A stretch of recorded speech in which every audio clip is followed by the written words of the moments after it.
Ние секаде се бориме соседите сите да ги нарекуваат поранешна Југословенска република Македонија, односно со сложено име, што го содржи терминот Македонија, но без никаква одредница што би го спречила присвојувањето и на географијата, но и на историјата.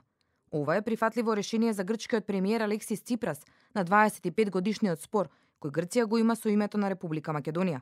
Ваквото сложено име би било за севкупна употреба, вели Ципрас во интервју за грчкиот весник Етнос. Би било национална глупост доколку не се искористи шансата за решавање на овој спор, доколку се одстранети негативните факти наметнати во 1992 година, вели грчкиот премиер. Ако сакаме да најдеме одржливо решение, треба да бараме име, но и една поширока рамка за договор што нема да остава простор за иридентизам и историски неточни барања. Треба и двете страни да му пристапиме на проблемот со реализам и мудрост.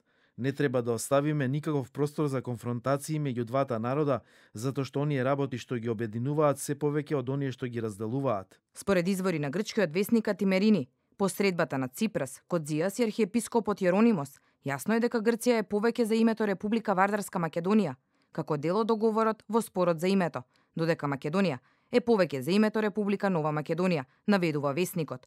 Официјално, ниту владата во Скопје, ниту во Атина не ги коментира предлозите кои Нимиц им ги даде на преговарачите во Њујорк. За разлика од предлог прво во формата, кој што е дециден за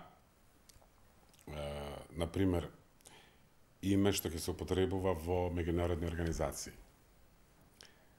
И сме слушале, дел од тие предлози беа јавно објавени во минатите години. И предлогот главно предизвикува прифаќање или одбивање. Во минатото често двете страни одбивале, понекогаш едната прифаќала, другата одбивала. Ризикот од поставување на предлог на таа маса е потенцијал за негативна динамика. Ако едната страна не може да го прифати и каже не, се создава, ќе има известна пауза во тој процес и така натаму. Кај рамка е само повик страните фокусирано да разговараат за прашања што се представени во рамката. И има поголема флексибилност, не е до крај доречена и прецизна, може да има илустративни примери, може да екземплификативно наброени неколку работи, меѓутоа доколку има поинаков договор меѓу двете страни, се разбира. Значи една алатка која што помага да се разговара посуштински во процесот. В среда во рамки на економскиот самит во Давос, премиерот Зоран Заев најави дека ќе се сретне со грчкиот колега Ципрас, средба на која се очекува да се разговара за имињата, ставени на маса за решавање на спорот.